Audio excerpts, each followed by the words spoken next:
Hi, this is doctor మేఘనా Gopal Reddy. So ఈ రోజున అడ్వాన్స్డ్ జీకే అండ్ కరెంట్ అఫైర్స్లో భాగంగా మనం కర్ణాటక రాష్ట్రం గురించి చెప్పుకుందాం.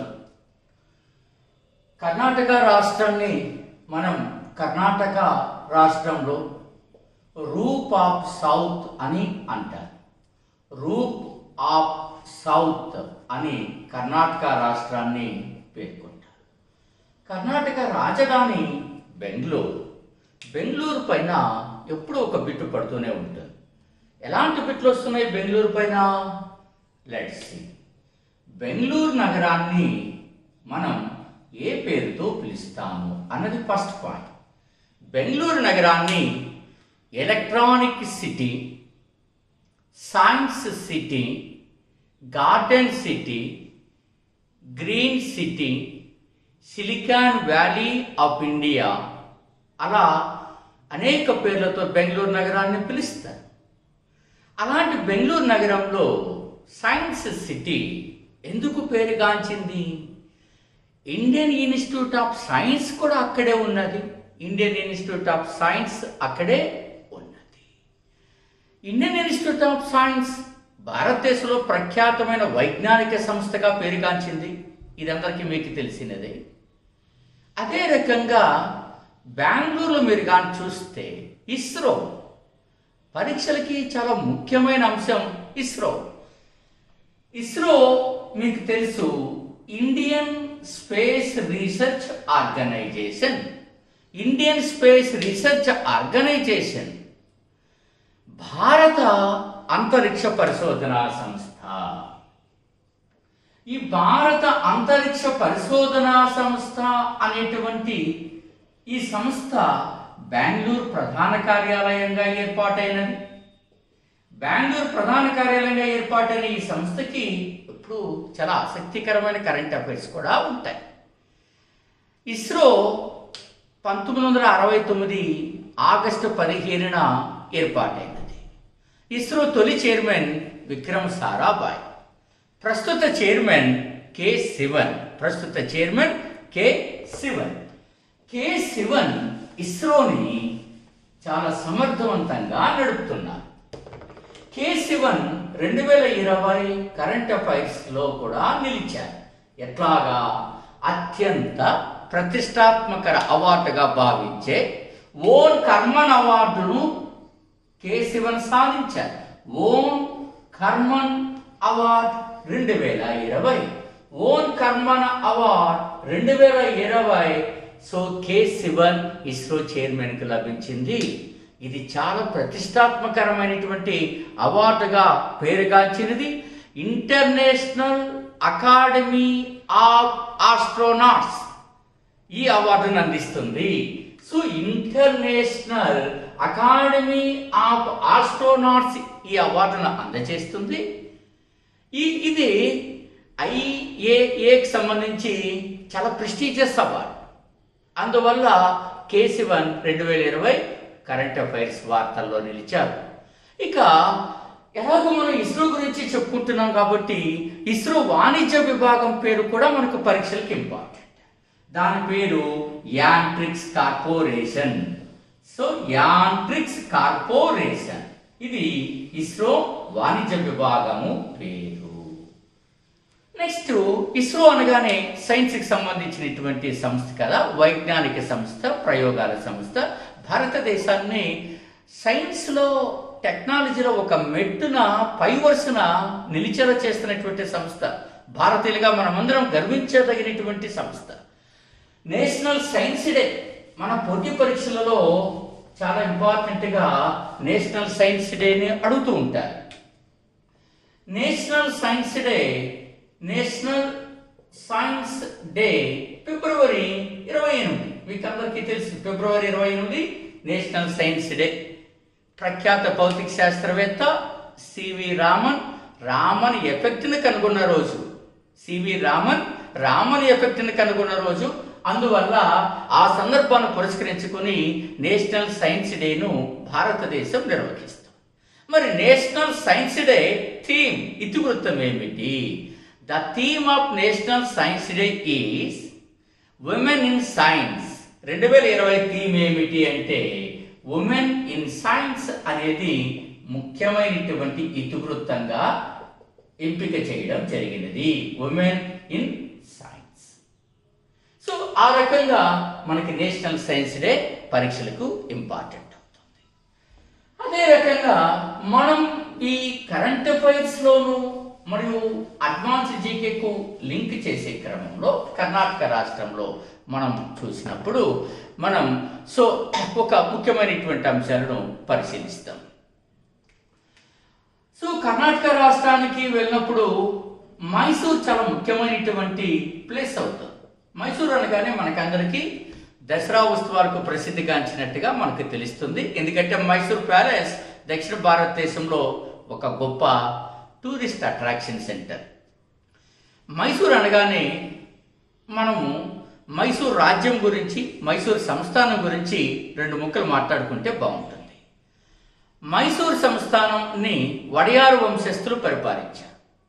కృష్ణరాజ వడయారు ఉన్నటువంటి సమయంలో హైదర్ అలీ ఈ సంస్థానాన్ని టేక్ ఓవర్ చేశాడు. ఈ సంస్థానాన్ని తన చేతుల్లోకి తీసుకున్నాడు. ఆ రకంగా అక్కడి నుంచి హైదర్ అలీ వారసుడి టిప్పు సుల్తాన్ మైసూరు సంస్థానాన్ని పరిపాలించడం జరిగినది. కాబట్టి మైసూరు సంస్థానాన్ని పరిపాలించినది ఎవరు అంటే వడయార్ వంశస్థులు అని మనం చెప్తాం. కృష్ణరాజ వడయార్ ఇతను ఉన్నటువంటి సమయంలోనే అధికార మార్పిడి జరిగినది.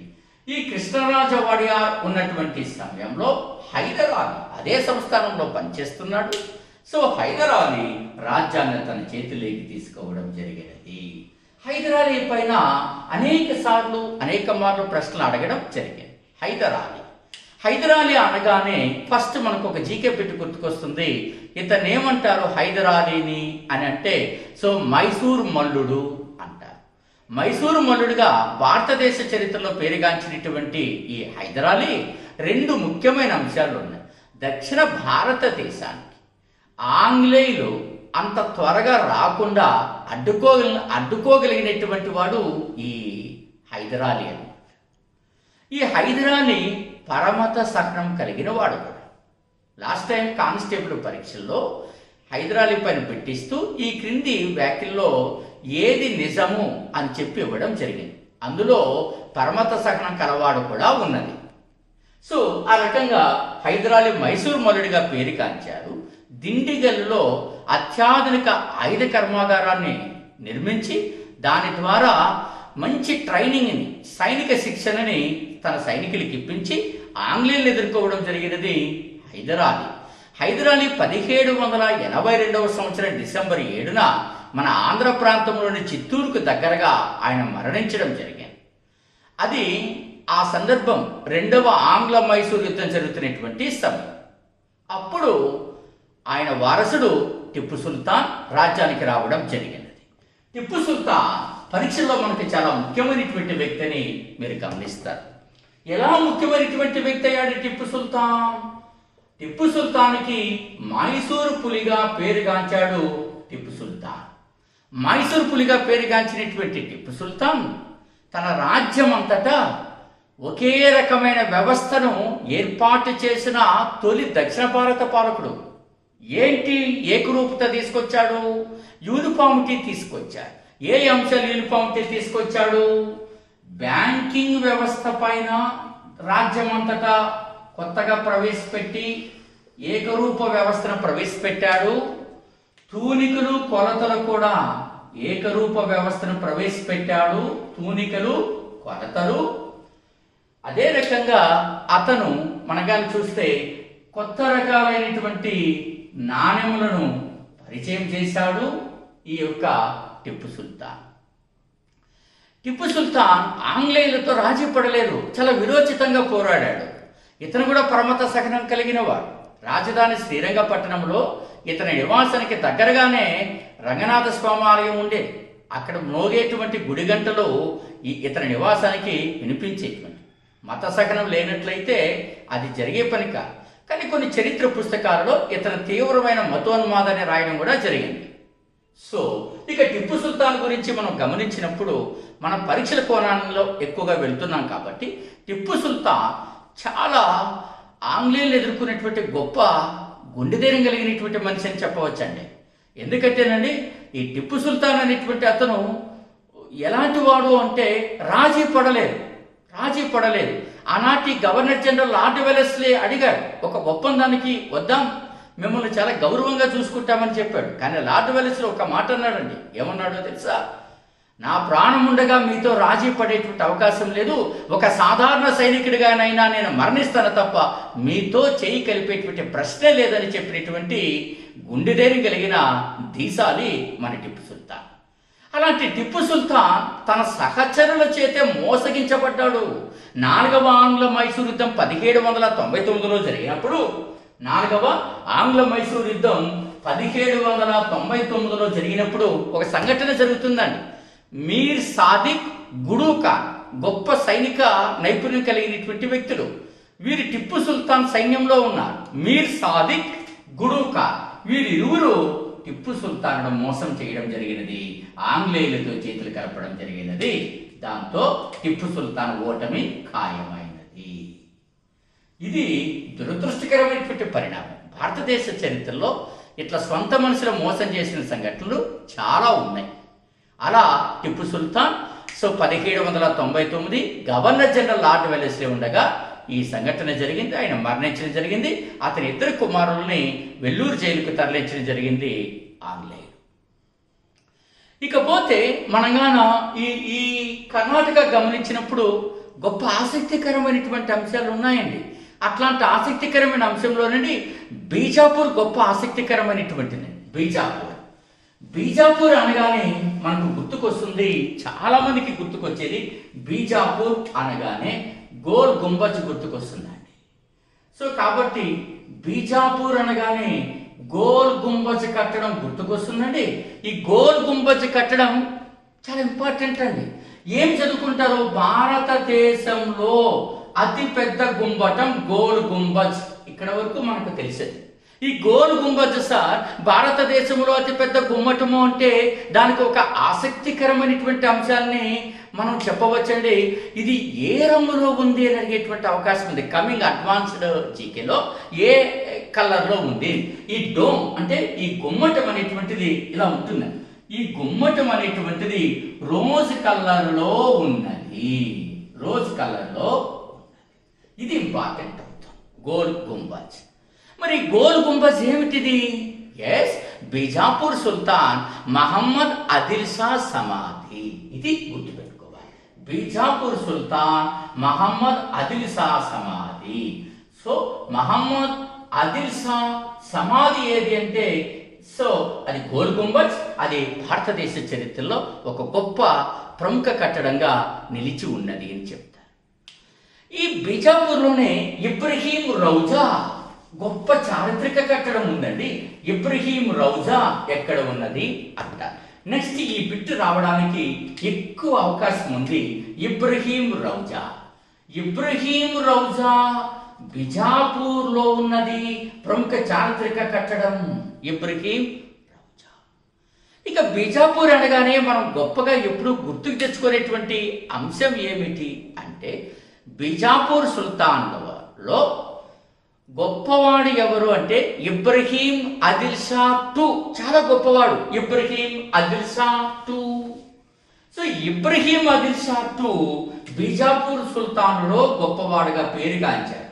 ఈ ఇబ్రహీం ఆదిల్ షా II ఏమిటి ఇతని ప్రత్యేకతలు వినండి. ఫస్ట్ పాయింట్, ఇతను దక్కనాఫ్ అక్బర్గా పేరుగాంచాడు sir. That is the important. Deccan of Akbar Mughal చక్రవర్తి. భారతదేశానికి అక్బరు మీరు చూశారు. అదే రకంగా దక్షిణ భారతదేశంలో అంటే ముఖ్యంగా దక్కన్లో దక్కన్ ఆఫ్ అక్బర్గా ఇతను పేరుగాంచాడు. దక్కన్ ఆఫ్ అక్బర్గా పేరుగాంచినటువంటి ఇబ్రహీం ఆదిల్ షా ఎందుకు ఇట్లా పేరుగాంచాడు? ఎస్, ఇతను సరస్వతీదేవిని ఆరాధించాడు, గణపతి దేవుడిని ఆరాధించాడు. ఇతను సంగీతం అంటే గొప్ప ఇష్టం. అందుకే ఇతను బీజాపూర్కు దగ్గరగా ఒక పట్టణాన్ని నిర్మించాడు. ఆ పట్టణం పేరు నవరస్పూర్. చాలా ఇంపార్టెంట్. నవరస్పూర్ పట్టణాన్ని నిర్మించినది ఎవరు అని. ఈ నవరస్పూర్ పట్టణాన్ని నిర్మించింది ఎవరు అంటే సో మనకి ఇబ్రహీం ఆదిల్ షాటు దక్కనా అక్బర్గా పేరుగాంచాడు. ఈ నగరం సంగీతానికి పేరు మోసిందట ఆనాటి రోజులలో. ఇక బీజాపూర్ సుల్తాన్లు అనగానే మనకు గొప్పగా గుర్తుకొచ్చేటువంటి ఒక వ్యక్తి ఉన్నాడు. అతనే మహమ్మద్ గవాన్. ఎస్, మహమ్మద్ గవాన్ ఎందుకెంత గొప్పగా గుర్తుకున్నాడు? బీజాపూర్ రాజ్యము గుర్తు పెట్టుకోండి. మహమ్మద్ గవాన్ అనేటువంటి అతను చాలా గొప్పవాడు. ఇది బహమనీ సుల్తాన్ యుగంలోనే మనకు గొప్పగా పేర్కొంటారు. మహమ్మద్ గవాన్ ముగ్గురు సుల్తాన్ల వద్ద పనిచేశాడండి. మహమ్మద్ గవాన్ ప్రధానమంత్రిగా పనిచేశాడు. మహమ్మద్ గవాన్ అనగానే మనకు అర్థమవుతుంది. సో మనకి గుల్బర్గాలో మదరసాను నిర్మించాడు. భారతదేశంలో అతిపెద్ద మదరసాగా కూడా దీన్ని పేర్కొంటారండి. గుల్బర్గాలో నిర్మించాడు మహమ్మద్ గవాన్. ఎంతమంది సుల్తాన్ల వద్ద ప్రధానమంత్రిగా పనిచేశాడు అది ఇంపార్టెంట్ అవుతుంది. ముగ్గురు సుల్తాన్ల వద్ద. అలా మహమ్మద్ గవాన్ కూడా మనకి చాలా ఇంపార్టెంట్గా పేర్కొంటారు. ఇక మనం సో ఈ కర్ణాటకలో చూసినప్పుడు ఈ బీజాపూర్ కేంద్రంగా ఇలాంటి అంశాలను మనం చెప్పడానికి ఆసక్తి నెలకొల్పుకోవచ్చు, పెంచుకోవచ్చు. ఇక మనం గమనంలోకి తీసుకుంటూ వెళ్ళినప్పుడు మీరు చూస్తారు చాలా ఆసక్తికరమైనటువంటి అంశం తుంగభద్రా నది మీరు గమనిస్తారు. మన ఆంధ్రప్రదేశ్లో జరిగే పోటీ పరీక్షలో చాలాసార్లు ఇది ప్రముఖ పాత్ర వహిస్తాం. పశ్చిమ కనుమలలో వరాహ పర్వతాల్లో జన్మిస్తుంది తుంగభద్రా నది. పశ్చిమ కనుమలలో వరాహ పర్వతాలలో జన్మిస్తుంది తుంగభద్రా నది. ఏంటి దీని యొక్క ఇంపార్టెన్స్? అదే ఇప్పుడు కలపబోతున్న పరీక్షలకి. ఎట్లా అంటే కృష్ణ మరియు ఈ తుంగభద్రా నది మధ్య ప్రాంతానికి రాయచూరు అంతర్వేది అని అంటారు. రాయచూర్ అంతర్వేది. దీని కేంద్రంగా దక్షిణ భారతదేశ రాజకీయాలు గొప్పగా మార్పు చెందాయి కాబట్టి పరీక్షలు ఇంపార్టెంట్ అవుతాయి. దీన్ని రాయచూర్ దోబ్ అంటారు. కృష్ణా తుంగభద్ర నదుల సంగమ ప్రాంతం రాయచూర్ అంతర్వేది గొప్ప సారవంతమైన డెల్టా. ఈ డెల్టాను ఆక్రమించుకోవడానికి నాటి రోజులలో విజయనగర రాజులు మరియు బహమనీ సుల్తాన్లు గొప్ప పోరాటం చేశారు. కానీ విజయనగరపు రాజులు తొలి ఓటమిని ఎదుర్కోవలసి వచ్చినది. సో ఈ రాయచూరు, అందుకని రాయచూరు అంతర్వేది కోసం పోరాడినటువంటి రాజ్యాలు ఏవి? విజయనగర మహాసామ్రాజ్యము, బహమనీ సుల్తాన్లు. విజయనగర రాజ్యం తరపున మొట్టమొదటిగా ఓడిపోయిన వాడెవడు? హరిహర రాయలు ఓడిపోయాడు. ఈ హరిహర రాయలు అనేటువంటి వారు మొట్టమొదటిసారిగా రాయచూరు అంతర్వేది కోసం పోరాడి ఓడిపోయినటువంటి తొలి విజయనగర పాలన. అందువల్ల పెట్టి చాలా ఇంపార్టెంట్.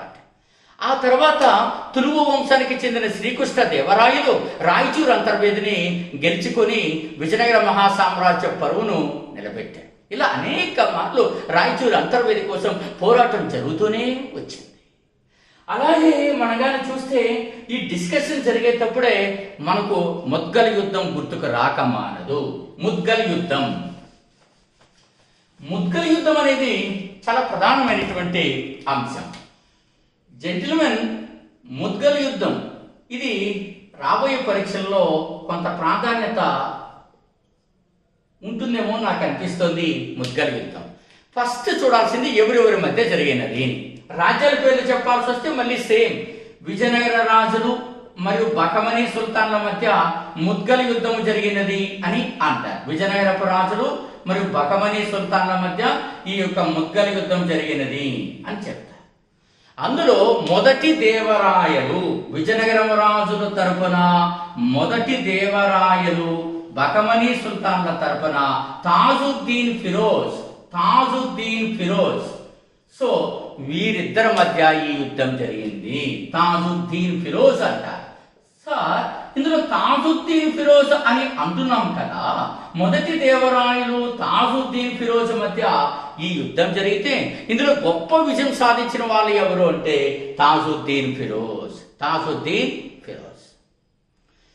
ఇది రెండు రకాల వెర్షన్లు చరిత్రలో కనపడతాయి. ఒక కమ్మరి కుమార్తె నహల్ అనేటువంటి ఆమె కోసం ఈ యుద్ధం జరిగింది అని కొద్దిమంది చరిత్రకారుల భావన. నహల్ అనేటువంటి ఆమె, ఈమె రాయచూరు ప్రాంతంలో నివసిస్తుంటుంది. ఈమె కోసం మొదటి దేవరాయలు తాజుద్దీన్ ఫిరోజుల మధ్య ఈ యుద్ధం జరిగింది. ఈ యుద్ధంలో ఏమిటో తెలుసండి, ఇది దక్షిణ భారతదేశ చరిత్రలో ఆ చరిత్ర ఈక్వేషన్స్ అంటే పొలిటికల్ ఈక్వేషన్స్ మార్చినటువంటి యుద్ధంగా దీన్ని పేర్కొంటారు. అందువల్ల ఇది మనకు పరీక్షల్లో ఇంపార్టెంట్గా కూడా మనం చెప్పడానికి ఒక అవకాశం ఉన్నది. ఇక మనగాన ఆలోచన చేస్తూ పోతే ఇందులో మరింత ప్రముఖమైనటువంటి అంశాలు మనం చూస్తాం. అవి ఏమిటి చూస్తామన్నది కర్ణాటక అని అన్నప్పుడు కర్ణాటకలో మనం కొన్ని అంశాలను చూడబోతాం. చూడండి, ఈ కర్ణాటకలో మనం చూసినప్పుడు మనం ఒకటి ఉంటాం, మన పరీక్షల్లో చాలాసార్లు చదువుతాం, శివ సముద్రం జల విద్యుత్ కేంద్రం. శివ సముద్రం హైడ్రో పవర్ స్టేషన్ అనేది చాలా ఇంపార్టెంట్. ఎందుకు ఇంపార్టెంట్ అంటున్నారంటే ఇది భారతదేశంలో తొలి జల విద్యుత్ కేంద్రము. భారతదేశంలో తొలి జల విద్యుత్ కేంద్రంగా దీన్ని పేర్కొంటారు. ఒక సెకండ్.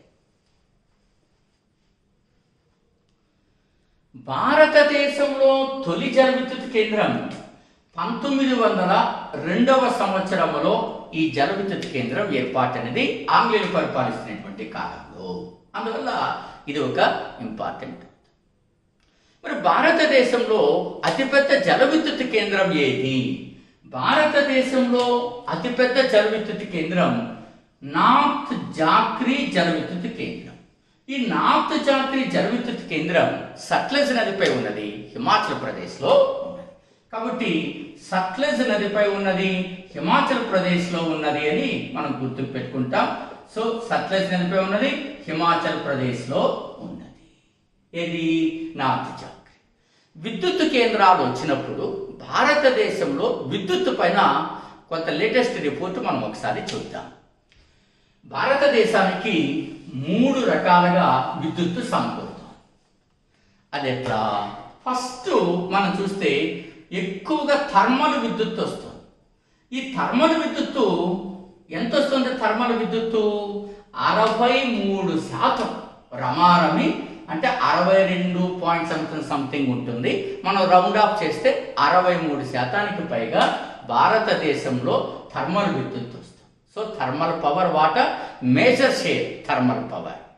ఆ తర్వాత మనం చూస్తే జల విద్యుత్తు, ఆ తర్వాత జల విద్యుత్ వస్తుంది. ఈ హైడ్రో పవర్ షేర్ కూడా మనం కానీ చూస్తే జల విద్యుత్తు మీరు కానీ చూసినప్పుడు 12% జల విద్యుత్ ఉన్నది. 12% హైడ్రో పవర్ షేర్ 12%. దెన్ అణు విద్యుత్తు, అణు విద్యుత్తు షేర్ ఎంత ఉంది? రమారమి 1.9% ఉంది. మిగిలినదంతా చూస్తే సంప్రదాయేతర ఇంధన వనరులు అనేవి ఉంటాయి. ఇలా మనకు విద్యుత్ డేటా కూడా తీసుకోవాలి. ఏ రకంగా ఏది ఎక్కువ వస్తుందని అడిగేటువంటి అవకాశము ఉన్నది. రిమైనింగ్ అంతా కూడా నాన్ కన్వెన్షనల్ రిసోర్సెస్ షేర్ ఉంటుంది. ఈ రకంగా మనం ఇది గమనించాల్సి ఉంటుంది. కర్ణాటక అనగానే జలపాతాలకి, వాటర్ ఫాల్స్కి పెట్టింది పేరు. జలపాతాలు అంటేనే మనకు అందరికీ మనసు చాలా హాయి గొలుపుతుంది. ఎప్పుడైనా మనం పని ఒత్తిడిలో ఉండి ఆ పని ముగిసిన తర్వాత విహార యాత్రలకు వెళ్ళాల్సి వస్తే అందరి మనసులోనూ మెదిలేది ఈ వాటర్ ఫాల్స్ చూడాలని. అదొక ఆసక్తి. పరీక్షల్లో ప్రిపరేషన్ చదివే విద్యార్థులుగా మన ఆసక్తి ఏంటి అంటే కర్ణాటకలో ఉన్న జలపాతాలలో కుంచికల్ జలపాతము వాటర్ ఫాల్స్ ఎక్కడుందంటే కర్ణాటకలో ఉన్నది కుంచికల్ జలపాతం. మరి ఆంధ్రప్రదేశ్లో ఉన్నదేమి? తలకోన జలపాతము. ఈ తలకోన జలపాతం ఎక్కడున్నది? చిత్తూరు జిల్లాలో ఉన్నది, బాకరాపేట అడవులలో ఉన్నది అని చెప్పారు. చిత్తూరు జిల్లా బాకరాపేట అడవులలో ఇది ఉన్నది, తలకోన జలపాతము. తలకోన జలపాతం. ఇక కర్ణాటక అనేటువంటి ప్రాంతాన్ని చేసినప్పుడు మనం మరికొన్ని ప్రత్యేకతలను కర్ణాటకలో చూడబోతాం. కర్ణాటకలో మీరు చాలా అంశాలను చదువుతూ ఉంటారు. ఆ అంశాలను చదివేటప్పుడు శ్రీకృష్ణదేవరాయలను కూడా మనం జనరల్ స్టడీస్ కోణంలో చదవాల్సి ఉంటారు. సో శ్రీకృష్ణదేవరాయలు చదివేటప్పుడు ఏం చదువుతూ ఉంటారు? మనకు శ్రీకృష్ణదేవరాయలు అనగానే తులువ వంశంలో గొప్ప పాలకుడు అని అంటారు. అదే కాకుండా దక్షిణ భారతదేశ చరిత్రను గొప్పగా ప్రభావితం చేసినటువంటి పాలకుడు ఎవరంటేనండి శ్రీకృష్ణదేవరాయలు. ఆంధ్రభోజుడుగా, సాహితీ సమరాంగణ సార్వభౌముడుగా దేశ చరిత్రలో నిలబడిన శ్రీకృష్ణదేవరాయలు ఒక గొప్పమైనటువంటి యొక్క పాత్రను పోషించాడు చరిత్రను నిర్మించడంలో. ముఖ్యంగా దక్షిణ భారతదేశ చరిత్రను నిర్మించడంలో ఇతని పాత్ర కాదనలేనటువంటి వాస్తవం. ఇతను మనకందరికి ఎట్లా గుర్తు పెట్టుకోవాల్సి వస్తుంది పరీక్షల్లో? శ్రీకృష్ణదేవరాయలు తులువ వంశానికి చెందినటువంటి వాడు. 1509లో అధికారానికి వచ్చాడు, 29లో అతను మరణించడం జరిగినది అంటారు. ఇలాంటి శ్రీకృష్ణదేవరాయలు సో మనం గమనించినప్పుడు ఆంధ్రభోజుడు, సాహితీ సమరాంగణ సార్వభౌముడు, అది శ్రీకృష్ణదేవరాయల్లో ఒక గొప్పమైనటువంటి అంశం. ఇక అతను రాసినటువంటి వాటిలో మనకందరికీ గొప్పగా గుర్తుకొచ్చేది ఏమిటి అంటే ఆముక్తమాల్యద. శ్రీకృష్ణదేవరాయల యొక్క రచనలో గొప్పగా గుర్తుకొచ్చేది ఆముక్తమాల్యద. ఈ ఆముక్తమాల్యదనే విష్ణు చత్తీయము అని కూడా అంటారు. సో విష్ణు చత్తీయము అంటారు. విష్ణు చత్తీయము అని దేని పేర్కొంటారంటే ఆముక్తమాల్యద. ఎందుకంటే విష్ణువు కోరిక మేరకు రాయబడింది కాబట్టి. అతను ఒడిశాలోని గజపతులపైన దాడి చేసిన తర్వాత, అంటే దాడికి ఈ సంఘటనలో దాడికి వస్తున్నటువంటి క్రమంలో నేటి కృష్ణా జిల్లా శ్రీకాకుళం పట్టణంలో ఉన్న మహావిష్ణువు ఆలయంలో విశ్రమిస్తాడు. అక్కడ విష్ణువు ఇతనికి సందేశాన్ని ఇస్తాడు, ఒక గ్రంథ రచనను రాయాలని. ఆ విష్ణువు సందేశం మేరకు రాసినదే ఆముక్తమాల్యద. అందుకే విష్ణు చత్తీయమైనది. కానీ ఎగ్జామ్స్లో ఎట్లా అడిగే అవకాశం ఉంది? ఈ విష్ణు చత్తీయము లేక ఆముక్తమాల్యద ఎవరి గురించి ఎక్కువగా నెరేట్ చేయబడినది అని అడుగుతాడు. ఆళ్వారిని గోదాదేవి గురించి, ఆళ్వారిని గోదాదేవి గురించి ఇందులో రాయడం జరిగినది. సో పరీక్షలలో ఇది ఇంపార్టెంట్ అవుతుంది, అడ్వాన్స్డ్గా మనం చదువుకున్నట్టు అవుతుంది. ఇక ఇతని రచనలో ఇక తెలుసు జాంబవతి పరిణయం, ఉషా పరిణయం, కథ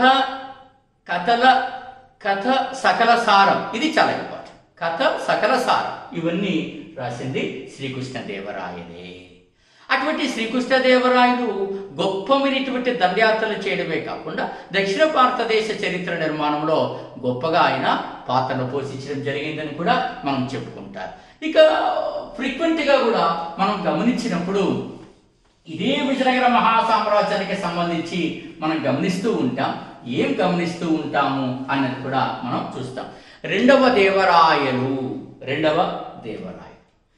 అడ్వాన్స్డ్ జీకేలో రెండవ దేవరాయలకు ఒక మంచి బిట్టు మనం చదవచ్చు. ఏం అడ్వాన్స్డ్ జీకేలో రెండవ దేవరాయలకు ఒక మంచి బిట్టు చదవచ్చు? ఎస్, ఇతను గొప్ప సాహిత్యాభిలాషి శ్రీకృష్ణదేవరాయల లాగా. అందుకనే ఇతను ఒక భవనాన్ని నిర్మించుకున్నాడు, ముత్యాలశాల. ముత్యాలశాల అనేది ఒక రాజభవనం, సంగీతానికి సాహిత్యానికి సంబంధించింది. ఇతను ముస్లింలను సైనికులుగా పెద్ద సంఖ్యలో చేర్చుకున్నాడు రెండవ దేవరాయలు. తాను కూర్చుని సింహాసనం పైన ఖురాన్ నుంచి దాన్ని పవిత్రంగా చూసుకుని పరిపాలించేవాడు అని చరిత్రకారులు రాశారు. అది రెండవ దేవరాయలు. ఈ రెండవ దేవరాయల వద్దే గౌడ డిండిమపట్టు ఉండేవాడు కవిగా. ఆ గౌడ డిండిమపట్టును మన శ్రీనాథుడు తెలుగు కవి ఓడించాడు. అందుకే శ్రీనాథుడికి కవి సార్వభౌముడు అని బిరుదు వచ్చింది. ఎవరు ఇచ్చారు? రెండవ దేవరాయలు ఇచ్చాడు. కాబట్టి శ్రీనాథుడు ఎవరిని ఓడించాడు? గౌడ డిండిమపట్టు. గౌడ డిండిమపట్టును ఓడించినటువంటి శ్రీనాథ్ అందుకునేటువంటి బిరుదు ఏది? కవి సార్వభౌముడు. కాబట్టి మీరు ఈ అంశాన్ని కూడా ఇక్కడికి వచ్చినప్పుడు మర్చిపోకూడదు అనేది కూడా మనం గమనించాల్సి ఉంటుంది. సాధారణంగా పోటీ పరీక్షల్లోకి వచ్చినప్పుడు చదువుతున్న టాపిక్ ఎంపిక చేసేటప్పుడు వైల్డ్ లైఫ్ శాంక్చురీస్ని మనం ఎప్పుడూ మర్చిపోలేము. ఈ వైల్డ్ లైఫ్ శాంక్చురీస్లో కర్ణాటకలో మనం గాన చూస్తే ప్రముఖంగా మనకు కనిపించేవి ఏమిటి అన్నది చూస్తే చూడండి, మూకాంబిక్ సంరక్షణ కేంద్రం. అట్లాగే సరస్వతి లోయ సంరక్షణ కేంద్రము, సరస్వతి లోయ సంరక్షణ కేంద్రం. అట్లాగే దండేలి సంరక్షణ కేంద్రము, మూకాంబి, సరస్వతి లోయ, దండేలి. అట్లాగే సోమేశ్వర సంరక్షణ కేంద్రము, సోమేశ్వర సంరక్షణ కేంద్రం. అట్లాగే Nagarhole national park, Nagarhole national park అంటారు. దీనికి మరొక పేరుంది, రాజీవ్ గాంధీ నేషనల్ పార్క్ అంట. నాగర్హోల్ నేషనల్ పార్క్ కి రాజీవ్ గాంధీ నేషనల్ పార్క్ అని దీనికి పేరు. సో కర్ణాటకలో ఇట్లాంటివి చాలా ఎక్కువగా మనకి ఈ వన్యప్రాణి సంరక్షణ కేంద్రాల్లో కనపడుతూ ఉంటాయి. మనం ఇది కూడా మీరు గమనించాల్సి వస్తుంది అన్నది కూడా మనం చూస్తూ ఉంటాం. అట్లాగే మనం కానీ చూస్తే రంగనతిట్టు సంరక్షణ కేంద్రము, ఇది పక్షుల సంరక్షణ కేంద్రం.